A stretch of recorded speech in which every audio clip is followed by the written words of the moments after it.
Hola Sudacalandia y todas sus periferias aledañas, Omar Beretta quien les habla, haciendo el podcast Puto el que lee en nuestra 8ª temporada.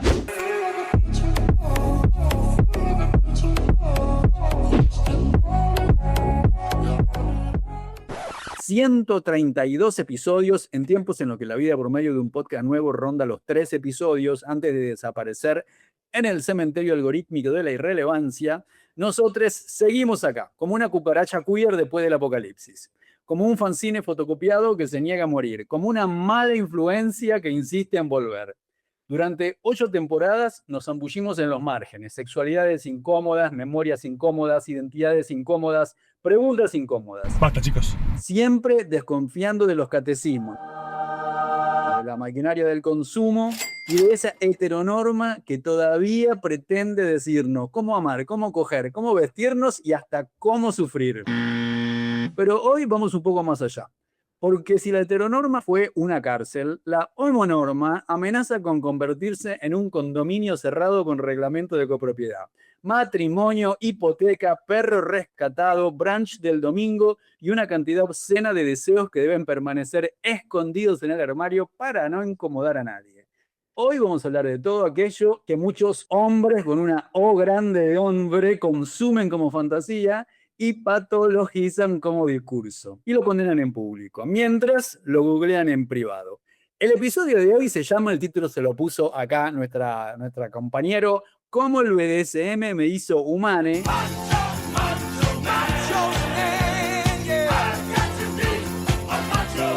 Y para meternos en este campo minado de cuerdas, prejuicios, consentimiento, poder, deseo, moralismo y fantasmas psiquiátricos, vuelve a este antro un querido cómplice de la primera hora del programa, el grande Diego Gervasini Dini.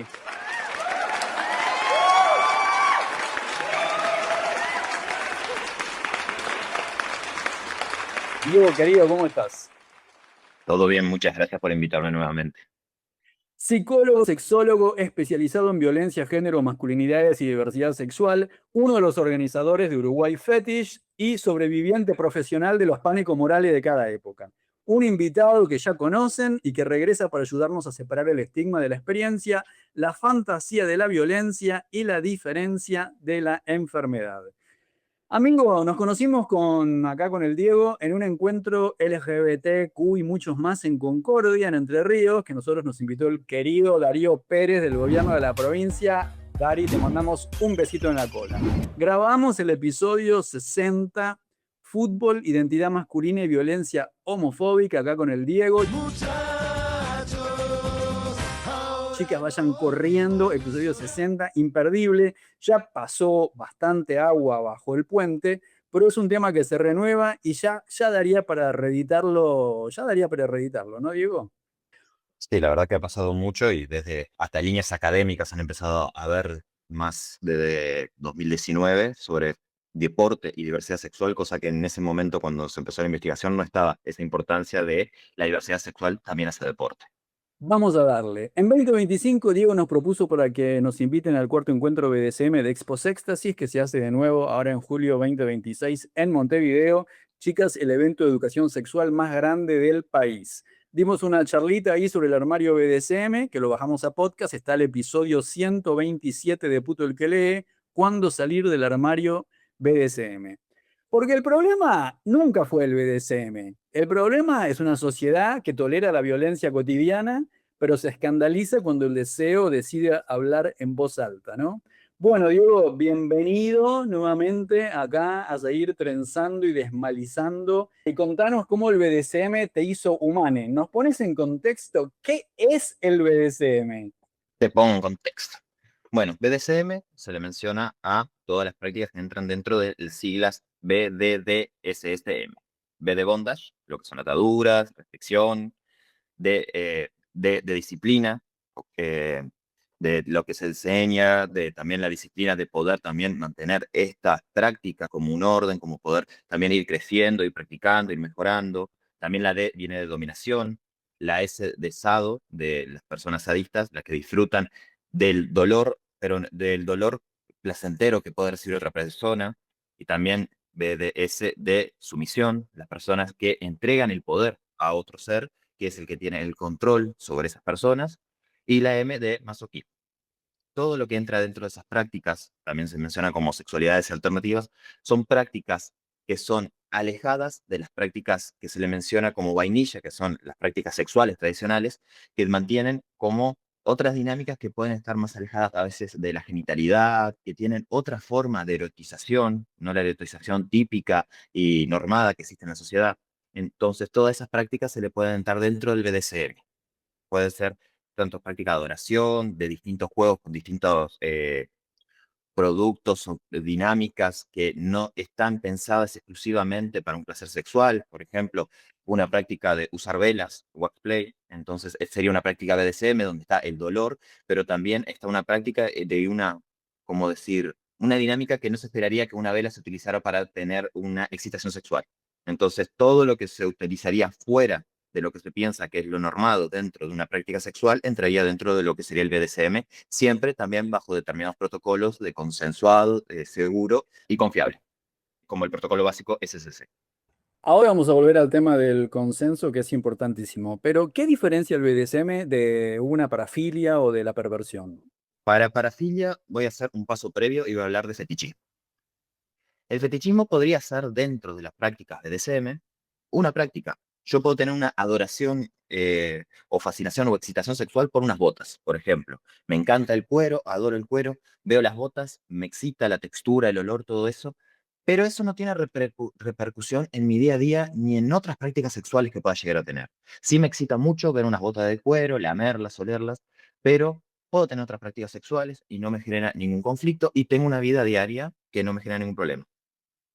Una fetiche se puede volver una parafilia cuando esto ya es un problema para mí, cuando esto ya empieza a afectarme en mi día a día, en que mi única forma de excitación y mi única forma de conseguir placer es a través de esas botas, en donde pierdo este contacto con una vida sexual sana, contacto con las personas, afecta mi trabajo, afecta un montón de otras áreas de mi vida, y entonces vuelve como algo, un pensamiento repetitivo, persecutorio, intrusivo, y donde todo va directamente a quiero esas botas.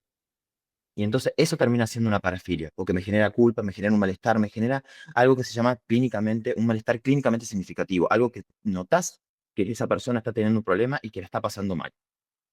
Después, eso es una parafilia. Y lo otro que me habías mencionado, la perversión ya es como un, digamos, una no práctica BDSM, es cuando yo hago daño y disfruto del daño. A mí el consenso no me sirve. Si yo soy un perverso, yo quiero hacerte daño y disfrutar de que te estoy haciendo daño, de que estoy sobrepasando tus límites. Y puede ser un goce tanto sexual como no sexual, el hecho de disfrutar de hacer daño y sentir ese placer en mi cuerpo de verte sufrir, yo qué sé, porque te hice perder el trabajo, sufrir porque te estoy torturando de determinadas maneras, sufrir desde verte caer psicológicamente, físicamente. Eso es una perversión. Antes se mencionaba perversión, más para el mundo psicoanalítico, desde la época freudiana, cualquier práctica que fuera lejos de un pene dentro de una vagina. Todo lo demás era la perversión. Después se cambiaron los post-freudianos, más o menos lo cambiaron, lo modificaron mucho y pusieron como, bueno, cualquier cosa que no estaba para la reproducción y que no estaba dentro de la heteronorma era perversión. Pero en su momento Freud no la había visto tan así. La homosexualidad la entendía de otra manera y yo ahí tengo mi teoría y la gente tal vez me odie, pero para mí Freud era gay y el caso Dora lo muestra muy claramente. Pero la perversión es como esta persona que lastima y que el BDSM no sería para esa persona, porque el consenso no le sirve. Es hacerte daño y disfrutar de que te esté haciendo daño. O sea, cuando tenés ahí un miembro de la familia medio facho que te dice que sos un degeneradito, en realidad se está refiriendo no a la persona que practica BDSM en forma consensuada, sino a este, ¿no? Al perverso. Hablemos entonces, ya lo fuiste anticipando, el tema del consenso. ¿Por qué esto es central y cómo esto es lo que lo diferencia y esto es lo que lo convierte en un entorno seguro? Bien. Lo que existe dentro del BDSM son protocolos. Protocolos que son formas en los que nos vamos a relacionar, vamos a sesionar, se llama sesiones a estas prácticas que se tienen, estas prácticas sexuales, se le dice sesiones, donde vamos a tener un acuerdo, un encuadre de dónde nos vamos a mover. La persona que está en un rol de esclavitud o sumisión entrega su poder a otra persona que tiene la responsabilidad de jugar sexualmente. por decir una manera, de dar placer, satisfacción a la otra persona, jugar con, no diría con los límites, sino dentro de esos límites, para la satisfacción de las dos partes, pero teniendo el poder y la responsabilidad del cuidado. El protocolo más básico es el SCC, seguro, confiable y consensuado. Significa que todas las prácticas que vamos a hacer, que vamos a pactar, que vamos a hablar, que a veces no se ve en la pornografía, no se ve en algunas películas, no se ve en algunos espacios, que es lo teórico y es necesario es plantear, bueno, ¿qué es lo que vamos a hacer? ¿Cuáles son tus límites? ¿Cuáles son tus límites blandos que se puede discutir en otro momento? ¿Cuáles son tus límites duros que nunca se van a discutir? ¿Qué es lo que vos esperás de esto que vamos a hacer ahora? ¿Y qué necesitas también de cuidado? Tanto para la persona que está en el rol de sumisión como la persona que está en el rol de dom, también fijarse los cuidados, el aftercare que necesita el dom después de sesionar. Y entonces ahí se consensúa, se habla, se dialoga y después entra la práctica. Después hay otras prácticas, hay otros protocolos, que también está RAXA, no me acuerdo otros más, donde también la persona, por ejemplo, otro protocolo que creo que es el RAXA, donde la persona que está en el rol de sumisión asume los riesgos que va a tomar en eso y tiene la capacidad de decir, hasta acá llegué, punto. Que también lo hace en el SCC, pero también en este otro, en el anterior, el protocolo más básico, el DOM también se da cuenta y tiene que darse cuenta mucho de lo que le está pasando a la persona en el estado de sumisión. En el otro, el sumiso es el que tiene que tomar responsabilidades de sus propias acciones, de lo que está haciendo. Y hay otros protocolos más ahí que no voy a mencionar ahora, pero que hay algunas charlas, hay informaciones también sobre esto. Pero esto es lo que lo diferencia de otras prácticas, que realmente, hecho con algún estudio y alguna presentación, la mayoría de las prácticas de violencia sexual se viven en relaciones vainilla, porque no tienen idea de qué es lo que van a hacer. No son dos personas que dialogan, se dejan llevar por la excitación, por el momento, o una persona quiere sacarse su deseo sexual y la otra cede. Y terminan estas prácticas siendo abusivas, porque no hay una idea de qué es lo que esperamos de una relación sexual, qué es lo que esperamos de esta práctica sexual. Se va directamente a los bifes y esos bifes terminan, en muchos casos, en situaciones de abuso o violación. En una entrevista que le hicimos a Sofi Tramasaye sobre trabajo sexual, me acuerdo que ella decía, cuando la fantasía que muchas personas tienen respecto de lo que es hacer trabajo sexual, ¿no? Y ella nos decía, violencia es el matrimonio. Lo que tiene el tema del BDSM es eso, que tenés como las reglas súper claritas y que tenés ciertas palabras disparadoras durante la sesión para poder ir bajando un poco los decibeles o para poder decir hasta acá llegué y me voy. Y también que, bueno, nada, por eso también es una práctica que yo tengo la sensación de que es duradera en el tiempo cuando hay dos compañeros sexuales de BDSM que les está yendo bien, porque cuanto más practicás, más lo disfrutás, mejor entendés el le une al otro, y entonces, bueno, las sesiones son cada vez mejores, ¿no? Es como que hay algo de validación y que tiene cierta tendencia a tener vínculos que son así satisfactorios y tratar de sostenerlos y cuidarlos.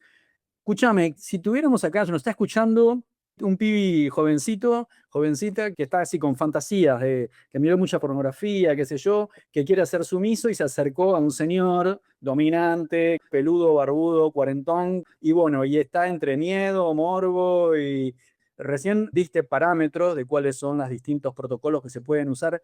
¿Qué le dirías así, charla con tu sobrino? Lo primero y esencial antes de decir cualquier cosa, diría que porque estés con un pibe que esté atractivo, que te caliente, no aceptes cualquier cosa. Para mí eso es una enseñanza que veo mucho en el ambiente, que una película también que salió ahora últimamente, también aparece eso visualmente, y sos un pibito que querés entrar dentro del mundo, indaga comunidades, habla con gente, pero no te dejes llevar por cualquier loco que te caliente la polla, por decirlo. No te dejes llevar por cualquier persona porque ahí vas a vivir situaciones porque entras en esto y no sabes con quién te estás metiendo, porque es lindo, atractivo y te dejas poner un rallador en partes de tu cuerpo que no lo vas a disfrutar. Entonces, primero es entrar con gente de la comunidad, hablar con varias personas antes de poder entrar en una práctica y sesionar. Indagar. Eso es algo que se habla mucho acá en la comunidad, es preguntar a esta persona y buscar referencias. Buscar referencias de esta persona está buena para poder comenzar, para poder practicar. Lo segundo, bueno, encontraste a una persona, y esta persona tal vez quiere probar también. No está bueno que dos personas que no tengan experiencia se junten, porque eso puede salir medio mal. Entonces busca a alguien que tenga experiencia, que te ayude, que te oriente, y ahí después sabes que esta persona es cuando se sienta y para lo primero que quiere contigo es tener una charla. No es directamente ir a los bifes, no es directamente ir a practicar, no es directamente, es tener una charla y te empieza a decir, bueno, ¿qué es lo que esperás? ¿Qué es lo que querés? ¿Qué es lo que vos deseás? También la pornografía ha más o menos, yo que sé, cambiado la idea y solamente ven BDSM son golpes. No, BDSM es un montón de prácticas distintas. Juegos de impacto. Ahí sí están estos juegos con estos juguetes determinados, flogger, látigos, todo eso, pero es solo una práctica dentro de un mundo entero de prácticas. Hay un montón de cosas que se pueden hacer y que se puede empezar a conocer, juegos de sensaciones, juegos, yo qué sé, control mental, juegos de ansiedad. Que ahí se puede ser un poco más avanzado eso, pero lo primero es vos confiar en la persona con la que vas a estar, que esa persona te va a cuidar, y ahí vas probando juegos. Eso que decías de la duración de las parejas, claro, lo que pasa es que cuando ya se establece la confianza es, quiero probar algo más, a ver qué otras cosas, y ahí es cuando la persona que está en el lugar de dom es, bueno, a ver qué podemos, qué no ideamos, qué hacemos, y ahí va creciendo, pero también dentro de ese consenso, en ese lugar de cuidado, bueno, a ver, el dom tiene que también apostar a que, bueno, hay que ser creativo, ¿qué podemos hacer? Con lo que tengo acá en la mano, con estas cosas, estos productos de cocina, con todo esto, ¿qué voy a cocinar? Entonces, vos sos un pibe que entras, averiguar referencias. Si no, conoces a alguien para que esta persona sepa que es una buena, un buen referente o que te va a cuidar, charla, cuidado, esto que mencionabas hoy, la palabra de seguridad, qué palabras voy a usar para, quiero que cambiemos de práctica, qué palabra uso para estar todo bien, porque no está bueno que, a veces, yo soy una persona que diría está bueno decir está todo bien y no cambiaría el mood. Hay personas que dicen, le cambia el mood que me pregunte cada 5 minutos, ¿está todo bien? ¿Está todo bien? ¿Está todo bien? Entonces está, yo qué sé, el semáforo es el más común, verde, verde. Está, cada tanto verde, verde. Está, amarillo, bajamos la intensidad. Naranja, cambiamos de práctica entonces. Rojo, vamos a detener todo acá y se para todo acá. Si esta persona escucha un rojo y no para, y no tiene que demorar ni 3 segundos en parar.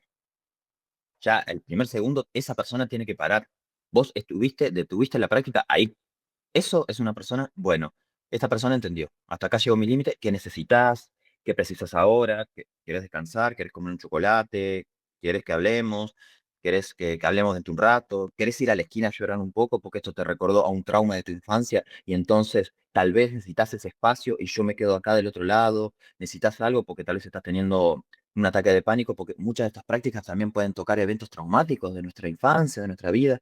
Entonces, saber también cómo sostener que nos pase eso. Generalmente se esperaría, y esto tal vez es más utópico, ¿no? Que una persona dentro de un estado de DOM tenga las cosas un poco más trabajadas y que no le active eventos traumáticos de su infancia en ese momento, porque estás el cuidado. Una charla que pasó el año pasado de Shibari y ansiedad, preguntaban, ¿y si el Rigger tiene un ataque de pánico? No hagas, no ates.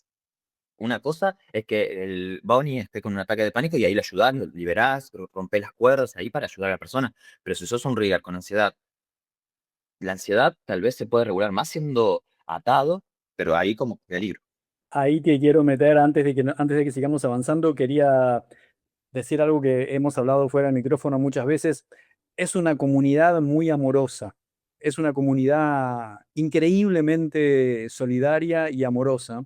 Así que si estás vos que estás con dudas, te gustaría probar, pero no sabés, qué sé yo, si sos, incluso escribile a otros sumisos, escribile a otros chicos que se identifican como sumisos y decirles, che, soy acá, soy del pueblo, estoy en esta ciudad, veo que vos tenés mucha experiencia, no sé qué, hay chabones que me puedes recomendar, pero no, viste, no me quiero dar, no me quiero pegar el palo, y te cuidan mucho. Eso cruza fronteras, ¿no? Como que hay mucho cuidado. Hablaste recién de los temas que te puede generar, te puede volver a reproducir o traer al presente un trama o algo del pasado. También hemos hablado fuera del micrófono sobre si el BDSM es terapéutico. ¿Querés contarnos un poco de eso? Uno, he visto libros, principalmente estadounidenses o angloparlantes, que trabajan como con terapia más o menos BDSM, que lo pueden utilizar como para generar confianza, porque todo lo que se trabaja dentro del espacio BDSM, todo eso de tener poder vos de decidir en tu vida, de tener también la confianza, de saber establecer límites, eso a veces se lleva fuera del espacio BDSM, pero también yo me metí un poco de historia, yo me metí dentro de este mundo por ir a un taller, querer averiguar, tener pacientes que habían practicado BDSM y que habían tenido historias de vida que fueron realmente traumáticas y decir, esta persona, ¿cómo se mantiene a estos niveles de cordura, estabilidad, cordura en lo que se puede llamar cordura hoy en día, pero estos niveles de estabilidad en su vida? Y algo que me llamó la atención, empecé a ir a talleres teóricos y me acuerdo de una piba que había dicho que lo que le había servido el BDSM era para llevarlo también a su vida, que su rol de sumisa le había servido mucho para enfrentar cosas en su vida. Y entonces quise indagar un poco más. Soy de la rama de la psicotraumatología. Pienso que en nuestras primeras 12 años de vida, 15 años de vida, nuestras primeras experiencias traumáticas son las que establecen los problemas, entre comillas, que tenemos en nuestra vida adulta. Y algo que veía es que la gente que vivía trauma sexual dentro del BDSM lo podía como revivir, pero en un espacio que realmente tenía el cuidado, un espacio donde tenía el poder que no lo tenía en el momento que fueron abusados, abusadas, abusadas. Y hay una terapia que se llama sensorio motriz, que es trabajar desde la sensación del cuerpo a el pensamiento. No es entrar como toda terapia que entra generalmente, una terapia que es narrativa, que entra de la palabra, de recordar todo eso, porque lo podés tener muy disociado, podés recordar todo el evento, narrarlo como si fuera una historia en un libro, pero no la sentís. Y es como si le hubiera pasado a otra persona, que eso que le pasó a otra persona es disociación. Y en estos momentos es llevar al cuerpo a que en un lugar protegido, en terapia, lo pueda revivir, puedas contener esa parte traumatizada. En BDSM suceden tal vez estas cosas. Lo único que vos sos la persona, una de tus partes, el self, es tu parte adulta, que está conteniendo y protegiendo a esa parte traumatizada y llevando ese ritmo. Y eso es terapéutico. Eso es lo que ayuda a tener una vida sexual más sana. Es llevar al cuerpo a una acción donde estás al cuidado de alguien que se va a detener y vos vas a tener el cuidado de tus partes traumáticas en ese momento. ¿Y qué vas a hacer? Vas a poder saber poner los límites, vas a poder regularte y eso a la larga se vuelve terapéutico y se vuelve un reparador a un trauma sexual. Y entonces eso es lo que veía en las prácticas. Dije, ahora entiendo lo que está sucediendo con estas pacientes, estos pacientes. Y entonces me llama la atención que uno de los organizadores y fundador, creo que va a escribir un libro sobre esta temática. Me parece sumamente de todo lo terapéutico que puede tener el BDSM, terapéutico a nivel de salud mental, que la verdad está muy buena la idea. Genial, es un temazo este. Bueno, también mientras preparábamos este podcast empezamos a meter temas, ¿no? Y ahora tuvimos que sacarlo para poder quedarnos en lo que dura la charla de este podcast, pero nos queda pendiente uno de BDSM y neurodivergencia, que Diego está trabajando en esto. Solamente decir, especialmente para la gente con autismo y TDA y TDAH, más que una cuestión de sexualidad, esto puede ser, el punto de encuentro puede estar en la claridad, la previsibilidad y la posibilidad de tener relaciones basadas en acuerdos explícitos, ¿no? Es como que no hay sorpresas. Es como que esto es lo que vamos a hacer, estas son las formas en que nos comunicamos. Y yo creo que eso es lo que tiene de atractivo para los que queremos mirar un poco los vínculos desde otras esquinas, ¿no? Al mismo tiempo, como está generalizado, tener múltiples compañeros sexuales, porque vas a hacer distintas cosas con distintas personas, y además porque estamos avanzando, experimentando, probando con el tema de los vínculos poliamorosos. Hay como un mote de promiscuidad, ¿no? Desde el arco donde se trata de limitar o de cercar estas prácticas BDSM o de sexualidades alternativas o disidentes, como un castigo a las personas que vivimos libremente la sexualidad. Y de esa forma también uno deja de ser funcional a sistemas que afectan nuestra propia vida y nos traen malestar. Es interesante, bueno, el BDSM como antisistema y disidente. Hablamos del closet, BDSM, por miedo del entorno, etcétera. ¿Querés comentarnos un poco sobre esto? Considero que cualquier práctica que sea satisfactoria, que nos saque de la idea de producir para el sistema, el capitalismo, todo ahí va a ser una cosa que el sistema va a atacar. La sexualidad de por sí es una práctica que el sistema ha atacado toda de la vida y cualquier cosa que sea de satisfacción sexual ha sido atacado siempre. Si no es la reproducción de la especie para generar más mano de obra, todo ahí, todas estas ideas que tenemos ahí, siempre va a ser atacado. La idea de promiscuidad ahí es como es otra forma también de control de la sexualidad, de control de las personas. La promiscuidad es un concepto bastante religioso.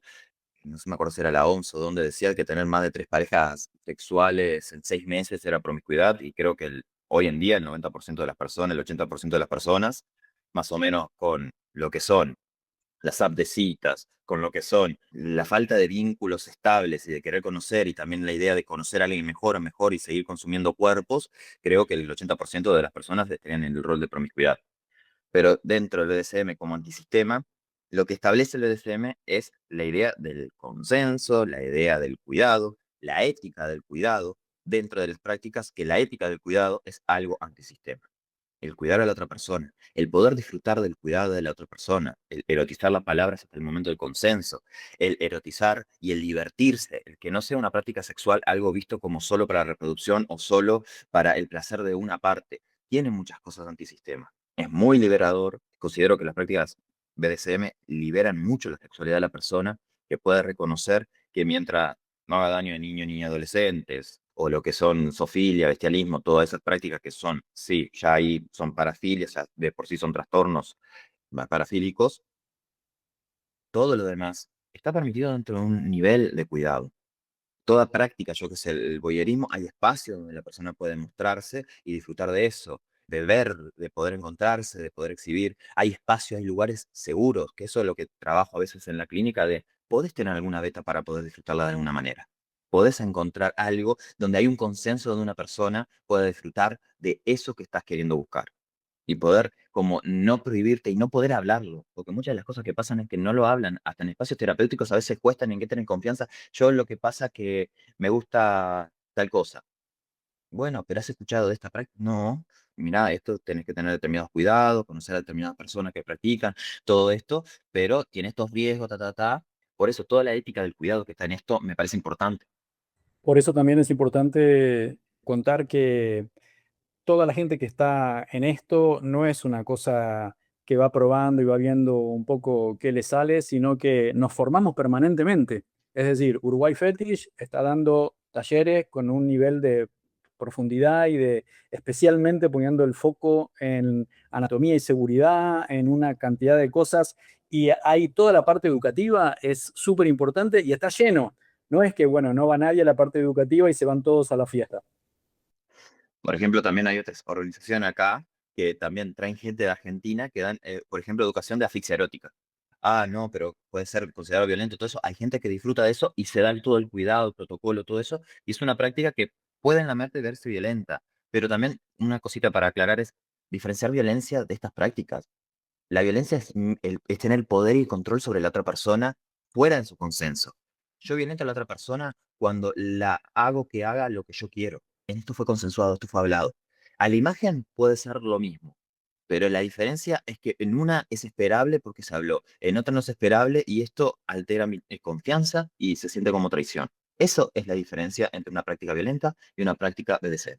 Bueno, y ahí nos metemos en esta segunda parte, un poco de lo que charlábamos en el hacer la presentación del podcast, que ahora el enemigo también lo tenemos adentro, ¿no? Son los propios putos chetos los que nos vienen a tirar cascotes. En un encuentro en el que yo estuve hace poco, en el gran país del norte, que a mí yo no tengo gran respeto ni interés, pero tenemos que reconocer que respecto de estas cosas, las comunidades BDSM de la zona de San Francisco, Nueva York, se organizan de una manera increíble porque han tenido que defenderse ellos mismos de su país, de los ataques que les ha hecho el país, especialmente durante la pandemia del VIH. Y nos dieron una charla sobre un texto que se llama Phagotocracy, que viene a ser algo así como putocracia, que lo escribió un chabón de Chicago que se llama James Laidler. Les vamos a colgar el vínculo, chicas. Este chabón de Chicago, que es director ejecutivo de la Sociedad para el Estudio Científico de la Sexualidad y un montón de cosas más que lo califican para hablar de esto. No es que no haya estudios que tengamos hechos en Latinoamérica sobre estas cosas y especialmente cómo no ser gay, que nuestras compañeras de Maricas Bolivia lo tienen como súper trabajado todo eso. Pero acá queremos resaltar que este texto sostiene que como la comunidad LGBT como que estamos en una crisis de identidad, porque tanto lo gay como lo queer se convirtieron en categorías muy rígidas y muy estereotipadas. Entonces, bueno, por un lado, lo que nos dice Leidler es que la homonormatividad, que es esto que nos está afectando ahora a nosotras mismas, describe a los gays que buscan integrarse en las instituciones tradicionales, matrimonio, familia, el perrito, bueno, todo lo que es, reproduciendo valores conservadores en lugar de cuestionarlos. Esto es lo que nos divide. Esto es una de las tantas cosas, pero para mí es lo más importante. Yo me acuerdo que en un momento al principio del podcast, hace 8 años que habíamos empezado que íbamos a hacer literatura queer, muy rápidamente nos dimos cuenta que teníamos que ir virando hacia anticapitalismo, porque era el problema, y todo lo interseccional, racialización, clase, etcétera. Y ahí enseguida nos dimos cuenta de que a mí no me importa mucho con quién coges, me importa de qué lado del capitalismo estás. ¿Lo reproducís o lo cuestionás? Si lo reproducís, por más que seas puto, no quiero ser tu amigo. Ahí, digamos, como que lo queer genera nuestros propios modelos normativos. Personas de género fluido, políticamente radicales, kinky, poliamorosas, por ejemplo, ¿no? Como de alguna manera un movimiento como el nuestro, que nace LGBTIQ+, para desafiar a las etiquetas, como que terminamos creando nuevas etiquetas. Y voy a mencionar solamente una cosa más, que este autor habla de un concepto de aplanamiento cultural, que me parece que es interesante, que así como todas las cafeterías se parecen a Starbucks, todos los departamentos cuando viajás de Airbnb son todos iguales con los mismos muebles de IKEA, bueno, las redes sociales tienden a parecerse cada vez más, las caras de las personas en Instagram usando los mismos filtros terminan pareciendo todas iguales. Bueno, lo que este chabón propone es que también nuestras ideas sobre qué significa ser gay o queer también se simplificaron en unos pocos arquetipos. La conclusión no es ninguna novedad, es que la orientación sexual por sí sola ya no basta para crear comunidad. Nosotros nos vamos a agrupar por experiencias, por valores, por historia, por nuestra historia de lucha, de militancia. Es toda una constelación de identidades que tienen que ver con esto, con racialización, clase, género, edad, cultura. Por eso estamos virando las formas más significativas de aglutinarnos, tienen más que ver con los intereses y las experiencias comunes que con una etiqueta identitaria. No, que lo que me estás diciendo también me hace sonar que es lo que está ganando el capitalismo. Está ganando esto de que hagamos más divisiones, que nos juntemos más en grupos pequeños y no tengamos el poder para hacer movimiento político. Si no nos juntamos también a otros grupos, si no también empatizamos con otros grupos, aunque tengan diversidad, yo qué sé, tengan otras formas, otras militancias, otras necesidades que no sean las nuestras, eso es lo que está haciendo el capitalismo. Que cada vez nos dividamos más. Y entonces el capitalismo también está entrando dentro del mundo queer. También está logrando tantas divisiones, tantas divisiones, tantas divisiones, que está perdiendo su capital político de hacer movimiento. Lo LGBT estaba ahí como un movimiento, que las siglas ya no están, que quedan cortas, que hay que agregar nuevas identidades, por eso está lo LGBTQ+, y agregar más identidades, pero eso era un movimiento. Ahora, no nos estamos viendo, no nos estamos viendo como compañeros, no nos estamos reconociendo. Mismo el fundador, cuando empezó a hacer Uruguay Fetish, cuando empezó a militar, era el bicho raro, y empezó a hacer poco, y toda la gente kinky empezaba como a dejarlo de lado, como el que iba con la bandera BDSM. Ahora creo que hace más o menos dos marchas de la diversidad acá, que Uruguay Fetish está dentro de la coordinadora de la diversidad y fue un movimiento completamente distinto. Fue con su bandera, fue con su agrupación, fue una parte esencial de la marcha. Y empezó a tener un lugar. Y empezó a ser un montón de gente que estuvo haciendo, accionando dentro de lo que fue la marcha de la diversidad de Uruguay. Y sigue estando presente. Y eso fue realmente un cambio de que dejamos de ser la mirada de los raros a nos queda mirando ya porque somos muchísimos como para pasar desapercibido en el paisaje. Querido, nos quedan 5 minutos y hablamos de tantas cosas que todavía nos quedaron en el tintero de lo que hablamos fuera de micrófono. Che, charlamos un poco de la peli Pillion. Me contaste que la viste 2 veces, contame todo. Mía filia. A ver, ¿qué decir? Tengo como una charla pendiente con parte de gente de la agrupación porque tenemos como postura distinta y quería tener como más la visión de ellos. Pero para mí, en una lectura, Pillier estaría como bien hecha. Estaría como mostrando al principio, porque se puede entender que lo primero que sucede es como una situación de abuso. Al principio me parece que se da como lo primero, cuando se conocen todos, como un sexo kinky. Que diferenciar lo que es una práctica BDSM a lo que son sexo kinky. A tener relaciones sexuales donde de repente, yo qué sé, restringís el movimiento a tu pareja, jugás algo y seguís y no pasa nada ahí, que también eso puede verse como un abuso si la otra persona te está diciendo que no, o queda desapercibido y se sigue porque parte del disfrute, pero no hubo un consenso, eso se le llama sexo kinky, que la gente, la mayoría de la gente, dentro de su sexo vainilla, a veces hace algunas de estas prácticas que puede terminar en una situación de abuso dependiendo de si escucha o no a la otra persona.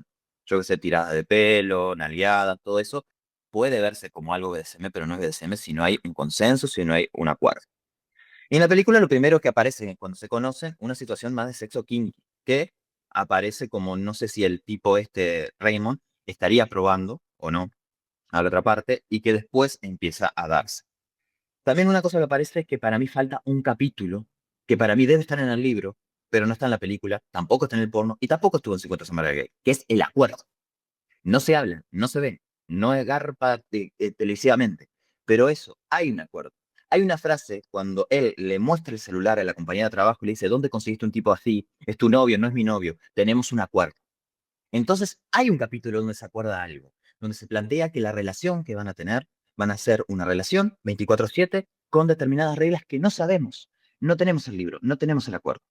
Una cosa que veía a un compañero de Eurofetish era el nivel de humillación que tenía, que dormía a los pies de la cama, sin remera, a los pies de la cama de Raymond. No sabemos cómo fue el acuerdo, no sabemos cómo es la temperatura del cuarto, no sabemos un montón de datos. Eso puede ser visto como un abuso si faltó ese capítulo. Pero también hay tantas prácticas de cuidado dentro de la película, tan sutiles dentro de este mundo y dentro del mundo gay principalmente. Por ejemplo, cuando después de las luchas va a buscar lubricante para penetrarlo. Una práctica violenta hubiera sido penetrarlo de una sin ver el dolor y eso. No, fue a buscar lubricante. Eso mínimamente es una práctica de cuidado. Se detuvo en el momento que vio que el otro estaba sufriendo, que el otro está empezado a doler, se detuvo. Leyó el cuerpo del otro. Y la frustración fue porque el otro no puso una pausa y le termina pidiendo disculpas, todo eso, y el otro le dice, no pasa nada, lo calma. Eso son prácticas de cuidado, de ver un don que sabe cuidar a un sumiso. Que ver todo esto, hay muchas mínimas prácticas de cuidado. Cuando muere, fallece la madre. Perdón que voy a hacer un montón de spoilers, gente, disculpen, pero soy el señor spoiler. Pero cuando fallece, cuando tiene el accidente este, que no es un accidente, que se quema la mano, y el otro lo cuida. Acá el problema es cuando es una relación BDSM y tu sumi se enamora de vos.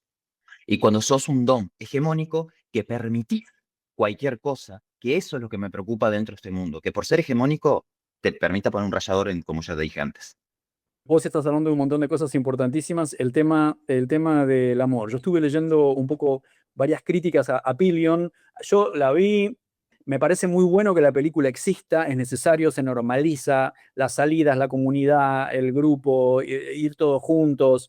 Cuando se intercambian los sumisos, hay toda una cuestión de circulación ahí que está buenísimo y que está muy bueno que se normalice y que la gente lo pueda ver y que sepa que también que eso existe, ¿no? Pero al mismo tiempo me pareció, ¿cuánto acuerdo hubo acá? A mí me hubiera gustado más, como siendo una gran película de divulgación para el gran público, que los dos se sienten y que, no sé, como suele pasar, el dominante te tire un contrato arriba a la mesa y te diga, tenés una semana para revisarlo y te toma todos los puntos que vos le quieras negociar, bueno, y ahí lo firmaste y a partir de ahí agarrate, ¿no? Pues lo tenés que cumplir. Pero bueno, yo lo que vi, un poco la crítica lo que dice, es que lo central en Pillion son los roles de cada uno.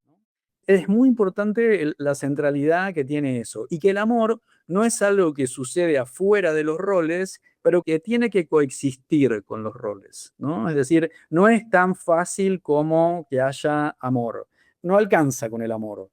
En el caso de Pillion, como que hubo bastante crítica dentro de la propia comunidad BDSM. Y por eso yo me pregunté, cuando salió la película Cruising de 1980 de William Friedkin con Al Pacino, que esta película, chicas, por favor, no me digan que es clásica. Clásica es lo que el viento se llevó. 1980 fue ayer. Vayan corriendo a ver esta película porque hay muchas cosas con las que no estamos de acuerdo, pero es una radiografía de cómo era la vida antes de la pandemia del VIH, que es un mundo que todas nosotras que salimos a nuestra vida sexual ya con esa cuestión existente, no nos podemos ni imaginar lo que era vivir sin eso, ¿no?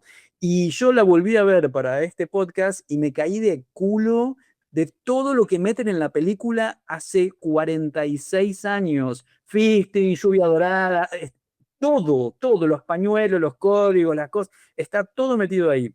Ahí en Cruising acusaron de estigmatizar a toda la subcultura gay porque la vinculaban con asesinatos. Ahí lo que hay es que había un loquito que se metió en la comunidad BDSM de Nueva York y empezó a matar a gente. Pareciera que como la gente que hace BDSM, si le pinta, matan a alguien, ¿viste? Entonces hubo que salir a revertir todo eso y de hecho se logró que la película ponga como un disclaimer al principio diciendo que no representa, esto no representa. Esto es un caso. Y me parece que eso es interesante. En Pillion me hubiera gustado más que haya más consentimiento informado, más negociación, más límites y más aftercare, pero bueno, creo que hace un gran trabajo de educación. Dos cosas. Uno, que quedo pensando con esto que decía la película Cruising. ¿Por qué una película tiene que ser el ejemplo de todas las películas? ¿Por qué si una película va al cine que trata un tema que no lo trata nadie, tiene que ser ejemplar, divina y tiene que ser perfecta? Gente, sale una película que muestra una historia, una vida, no estigmatiza. ¿Por qué piensa que porque es una película de asesino serial gay, está estigmatizando que todos los gays van a ser asesinos seriales? Yo a eso no entiendo ese pensamiento, pero está. Lo otro es que Empyrean es una historia de amor, pero desde una visión dentro del BDSM. Las prácticas tan sutiles, por ejemplo, la escena en el campo, cuando lo mira a los ojos, eso es una señal de respeto dentro de la dinámica de SM. El Dom se estaba enamorando. Lo único que tenemos tan internalizado en nuestra mente, la forma de amor romántico, de monogámico que tenemos, que no nos damos cuenta cuáles son los lenguajes del amor, cuáles son los lenguajes tal vez del amor dentro del BDSM o las distintas formas de acuerdo. Tal vez acá el problema fue que las partes se estaban enamorando y una parte, el Dom, se quebró en un momento de afecto hacia su Sumi, y el Sumi quiso más. Tal vez esa fue la cosa que quebró acá. También todo lo que estaba pasando en la película y que al no ver el acuerdo no sé qué pasó, no sé qué sucedió. Pero la película, el final es para mí dolorosísimo. A mí te juro que ya veía el final, ya 15 minutos antes dije, esto va a terminar de una manera muy dolorosa, ya me está doliendo, lo veía cada gesto, de la parte final, que no voy a decir qué, pero lo veía y dije, esto ya me está doliendo y ya sé para dónde va. Soy muy bueno adivinando películas en esto y me dolió, me dio la sensación de vacío, que fue una película que es magnífica, gente, véanla, pero hace que tengamos otra idea de lo que es el amor, tengamos otra idea de entender cómo es el afecto. Chicas, sí, te la tomo, te la retomo. Yo porque soy un neurótico y quiero que esté todo en la película, pero bueno, chicas, le vamos a colgar el link a la película. No, no les podemos colgar el link a la película porque lo tenemos medio ahí traficado, pero no, las que quieren, las que no la vieron, no la tienen, nos escriben y se la mandamos. Cruising, sí, está en YouTube. No sé cuánto tiempo más va a durar, pero está en YouTube libre, así que con subtítulos en castellano se la vamos a colgar también. Y les contamos que hoy, no sé, mañana, esta noche, se estrena en el Festival de Cine de Tribeca en Nueva York una película que se llama Mineshaft The Cruising Murders, que es del director Jeffrey Schwartz, y que es la película de ahora, de 2026, que trata, Mineshaft es el nombre del boliche donde pasa casi toda la acción de Cruising, de la película de Al Pacino. Acá estamos esperando verla, esto es un documental, esto me parece que es lo que nos va a faltar para poder triangular este nuevo podcast donde hagamos Pillion, Cruising, Mineshaft y ahí nos tiramos por la ventana. Nene, con vos siempre nos quedamos como para poder hacer 4 horas más. Te agradezco un montón por estar hace tantos años con nosotras en este proyecto demencial. Yo el otro día estaba reflexionando cómo se fue toda la mierda cuando nos conocimos nosotros, no sé, en 2010, 2000, cuando fue matrimonio, cuando fue ley de identidad de género, parecía que entrábamos en una primavera que eso no se detenía y sin embargo, bueno, acá estamos, hay que seguir saliendo a la calle a luchar. Y la esperanza es que se siga buscando de las disidencias, de las formas de cambiar estas dinámicas de mierda que tenemos alrededor, reconocerlas primero, reconocerlas que las ejercemos y ver que hay otras formas muy raras, locas, tal vez muy disidentes, que tenemos que empezar a hacer, a realizar, más allá de las críticas y de la censura que pueda haber en nuestro entorno. Siempre con cuidado, siempre con consenso, siempre de forma segura, tanto para los otros como para nosotras mismas. Hay que seguir y en este momento nos fuerzan a militar y por eso estamos acá, después de muchos años y se va a seguir todos los años que sea. Todos los años que sea, ahí saldremos juntos a la calle, que siempre fue nuestra. Chicas, le vamos a colgar entonces todo en todas las redes. Prepárense que tienen un montón de deberes para hacer. Nos vemos en la próxima. Abrazos y amor BDSM para todo el mundo.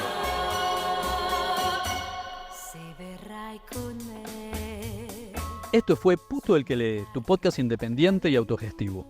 Seguinos en Twitter, YouTube y Facebook como Puto el que lee 108 y en Instagram Censurado 108.